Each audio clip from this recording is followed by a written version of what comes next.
Back again for our 12:30 clip. Tony DeAngelo here on Connecticut Morning, and I can't tell you the honor. I mean, it's honor after honor after honor in this show. And I am so honored to be joined by Ron Dante. Most of you know Ron as the lead singer of the Cufflinks Tracy, or the lead singer of Sugar Sugar, but Ron has done a lot of music, a lot of production. He has done a lot of stage production, and he really has led and continues to lead just a fascinating life, and we're going to have a great discussion with Ron.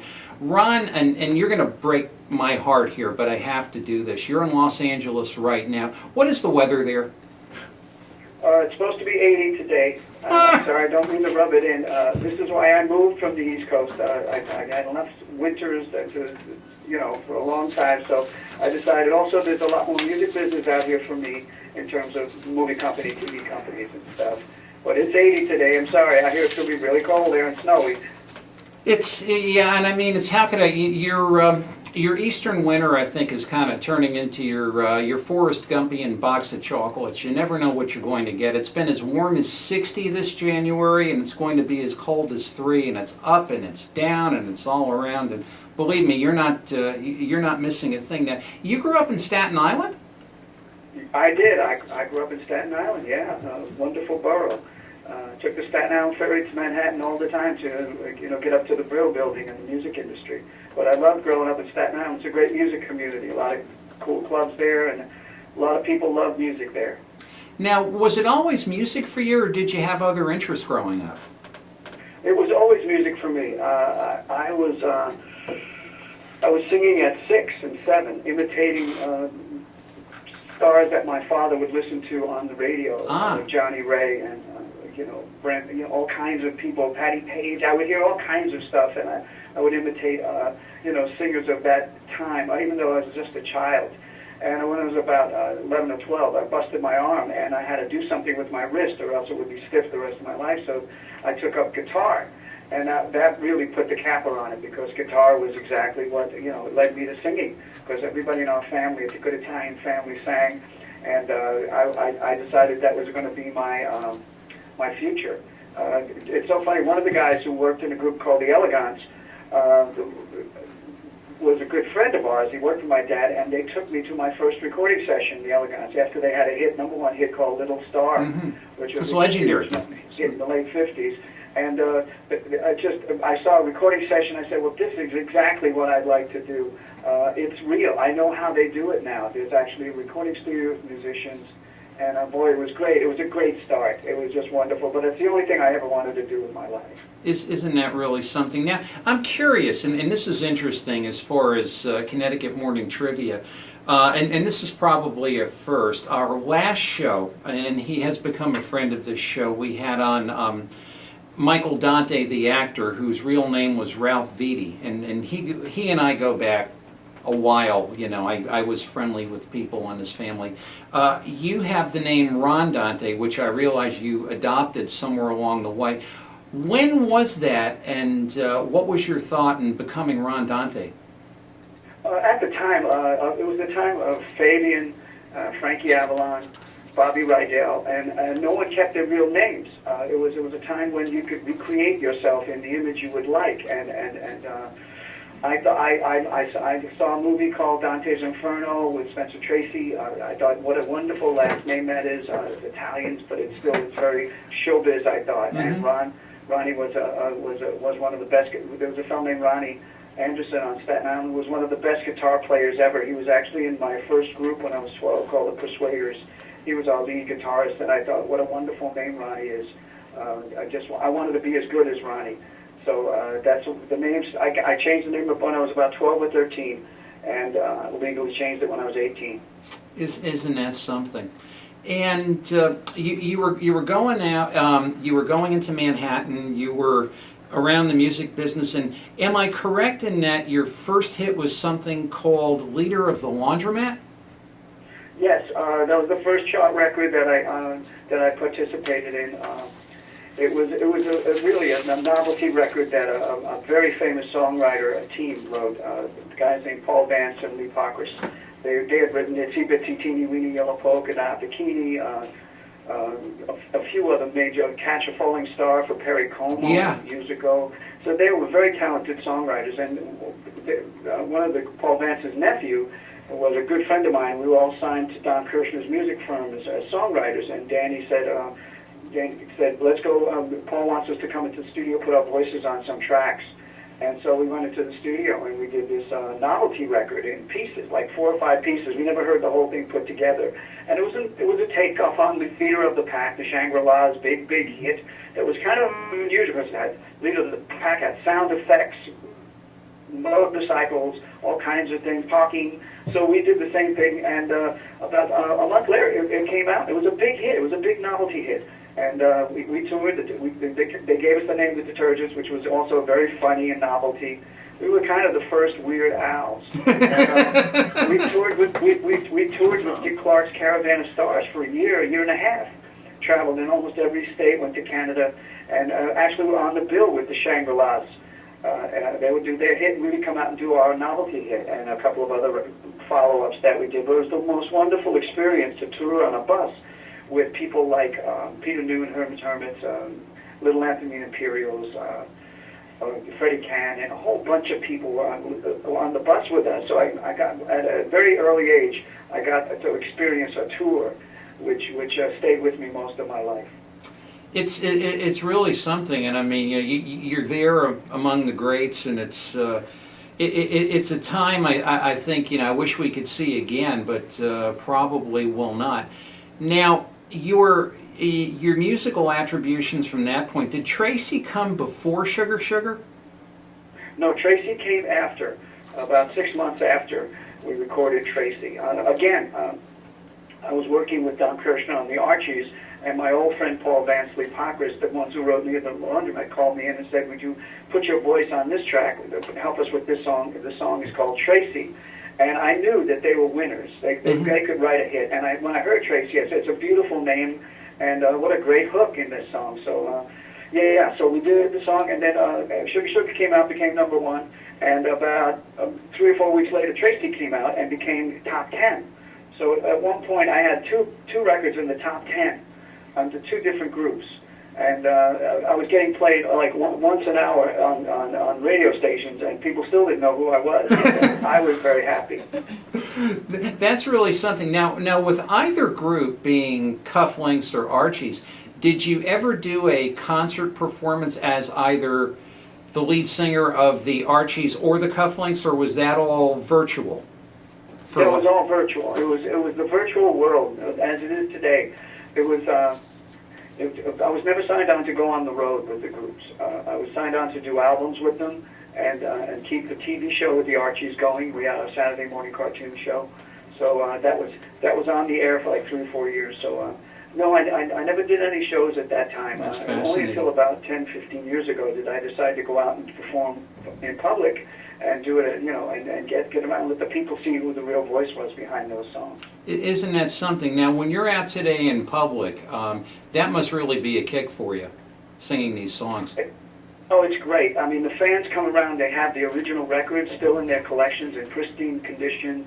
They're just thrilled to meet the voice that had a bit to do with their life, because there's a lot of people recount stories of how Tracy or Sugar Sugar, how much it meant to them at the time, how much joy it brought them, or if they were in love with a girl named Tracy, or the girls named Tracy come to my tables and want us to get my autograph and picture.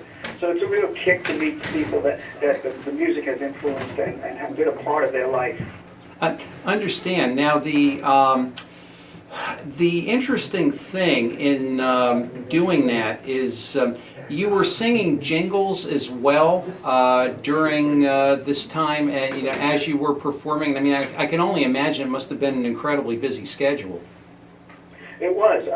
Jingle singing is singing commercials, the ones you hear on radio and TV, the voice behind the McDonald's or Dr. Pepper or Coke or Pepsi. And that was my regular business all through the 70s. Besides producing and singing for other projects, I sang commercials. Sometimes I would do 4 or 5 sessions a day at least, where I would sing for Budweiser beer in the morning and for Dr. Pepper at night. It was a really interesting time, and commercials were catching up to what was on the radio, so they wanted the voices young voices that sounded like they were, part of pop music, and which I was a big part of pop music at the time, since I had records being played on, at the time, the AM and FM radio stations. So commercials were a lot of fun. I must have done thousands in my day. Still to this day, they use my voice on certain commercials for You'll Play Yogurt. We used sugar. I did a recut sugar a few years ago for the honey part of the Applebee's. So it was a really interesting time. A lot of great people came out of commercials. A lot of singers like Michael Bolton was a commercial singer. I didn't know that. Oh yeah, I did sessions with Michael Bolton. Tons of people came out of it. Ashford and Simpson, Valerie Simpson and Nick Ashford, wonderful writer-singers. Valerie was a partner of mine in terms of tons of commercials we sang. Luther Vandross was a commercial singer. You name it. People, tons of singers got their feet wet in commercials. It kept them paying the rent and yet singing. So it was like a great training ground. Now, how did you meet Barry Manilow? Through a commercial. I got booked for a new product that was being tested by Pepsi, and Barry had written the commercial and done the arrangement. And I went into the studio, and I was, of course, a jingle singer for many years, so I was one of the first calls they called. I came in, and it was the singing group for the commercial was Barry Manilow, myself, Melissa Manchester, and Valerie Simpson from Ashford and Simpson. That was the background group. And the commercial tested poorly, so they didn't use the commercial. But Barry said to me, I'm a songwriter, and I want to be a singer. Would you like to listen to some of my songs? So we met. I heard Could It Be Magic was one of the first things he ever played me. And a year and a half from then, we had our first hit, Mandy. And I continued to produce him for another 7 or 8 years. I did all his hits, from Copacabana to I Write the Songs to you name it, Mandy, of course. So it was a very good combination of aesthetics. The way I saw music and the way Barry saw music, it really fit.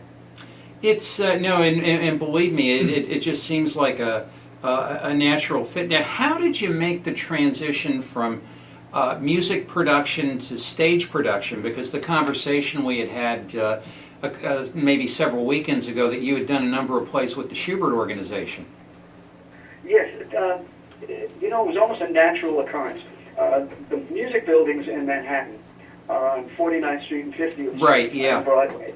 And I spent all my teen years and my young adult years in that area walking by the theaters. And every once in a while I would see a musical. I'd go to see the musicals. I was very interested in what went on. I was once cast in a musical called The Freaking Out of Stephanie Blake, which was of the actress Jean Arthur from the old Frank Capra movies. Oh, sure. It was a musical about hippies, and I was a friend of mine wrote all the music, a guy named Jeff Barry, who became very important in my life later on. And I got my feet wet on being in the show as one of the characters in the show. I must have been 19 or something. And I met a lot of people who put the shows on. So I ended up writing a Broadway show based on Billy Budd, Herman Melville's Billy Budd. I did a rock musical that I actually when I was 22. And those people stayed my friends. So later on, I got the opportunity to listen to a musical around the corner from where I lived in Manhattan. It's called Ain't Misbehavin'. And I went in, and they invited me in as partner and producer. And it got me into as a producer. I was so cool. It was a producer, I was a producer of a Broadway show. And I did another show called The Mighty Gents, which was a drama about a Blackstreet gang and starred Morgan Freeman before he became a star. So I ended up doing about 16 or 20 shows with the Schubert organization. Another one was Children of a Lesser God, which became a movie with Marley Matlin, but it was originally a Broadway show that won 3 Tonys. So I was very fortunate. I was in that area, and I had aspirations to become a producer, and especially with the quality of the people that I would meet.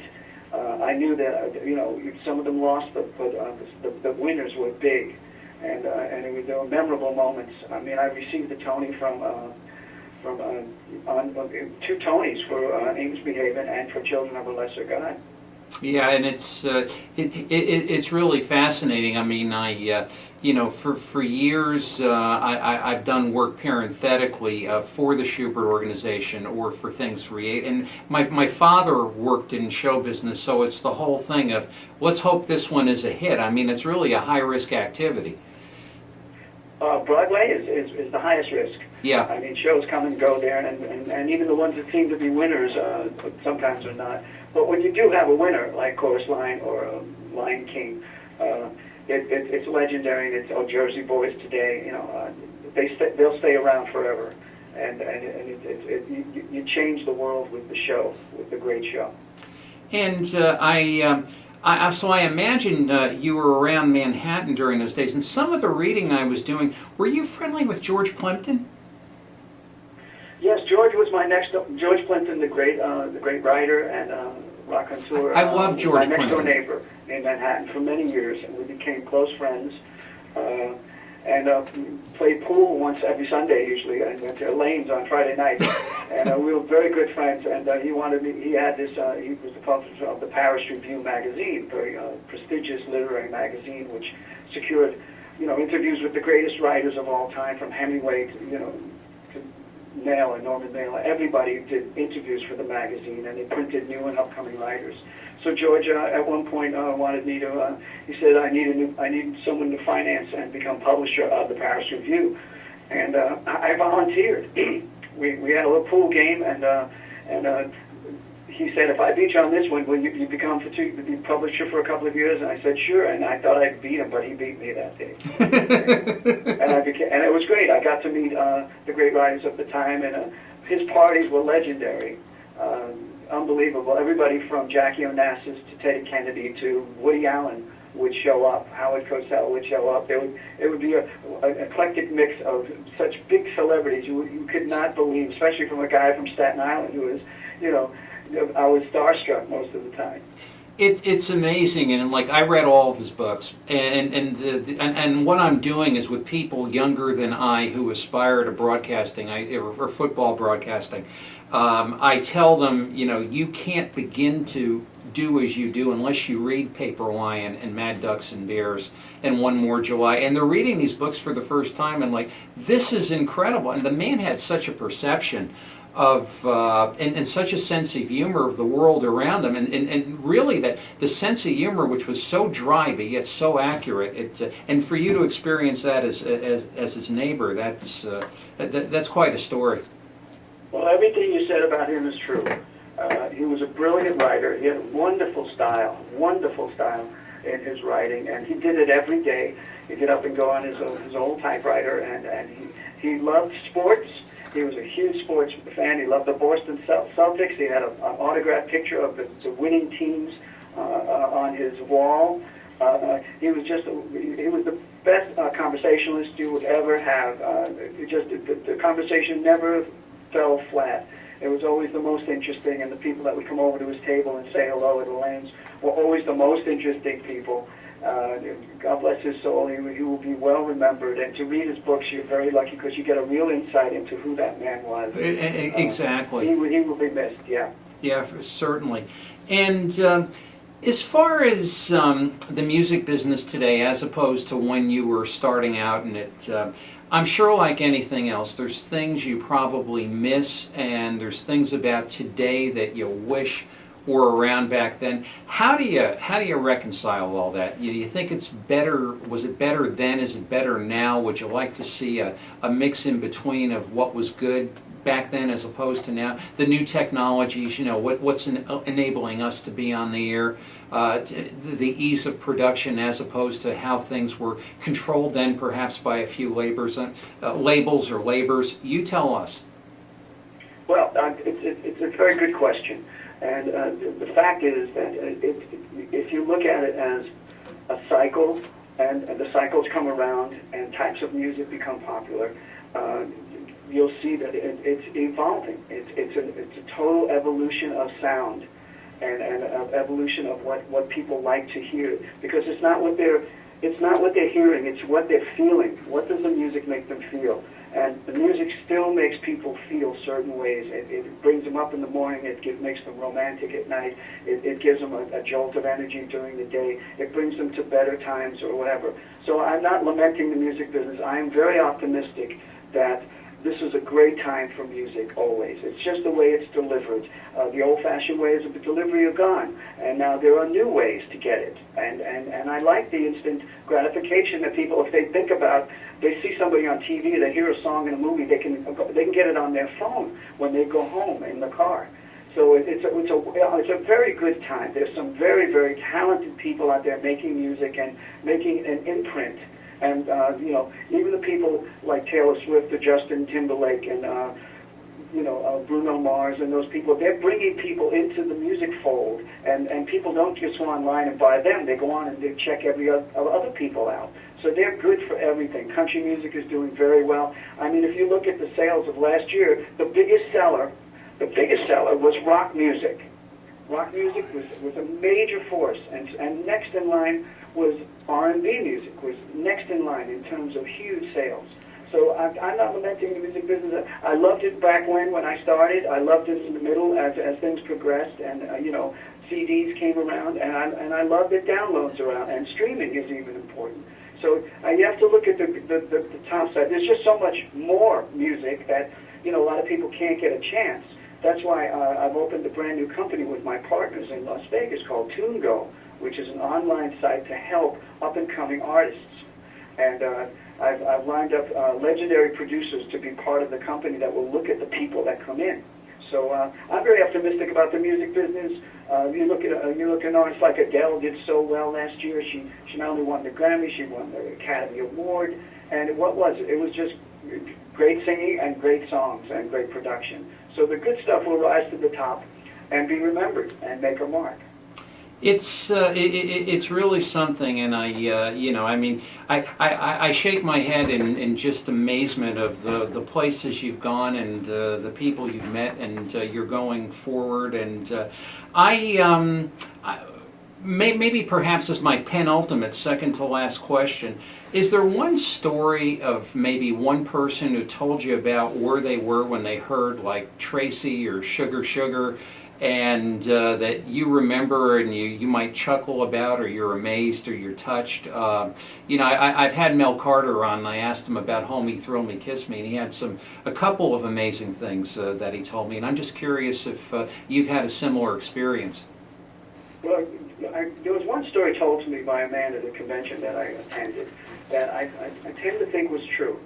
And it touched me. And, Sugar Sugar Tracy basically pop happy records that instill a kind of smile on your face. And as I said, it's not what they're hearing, it's what they're feeling when when they're listening to it. And this fella said he was totally depressed and going through a bad marriage. And he said to me, I was contemplating suicide, he said, and I bought an Archie album, and I heard the Archies on the radio, and it wrenched me out of the depression, and I did not commit suicide. And that was the story, and I was very touched by that. And I thought, once somebody once said we're not healing anything with our music, but the truth of the matter is we're probably healing something with our music, with the music we make that comes from our souls. It's touching other people, and you never can tell what those sounds are resonating with a listener. And I've heard guys who told me they named their child Tracy because of the record. They were dating their wife, and Tracy was their love song, and they named their baby. So I see a lot of Tracys at my shows. So those are also another little story. Isn't that great? Well, out of an acorn a mighty oak grows, and believe it or not, we're out of time, and we do have a few moments though. And Ron, can you tell us where you mentioned your production company, of where our friends and fans, although not nearly as great in numbers, your friends and fans can reach you and follow you through 2014?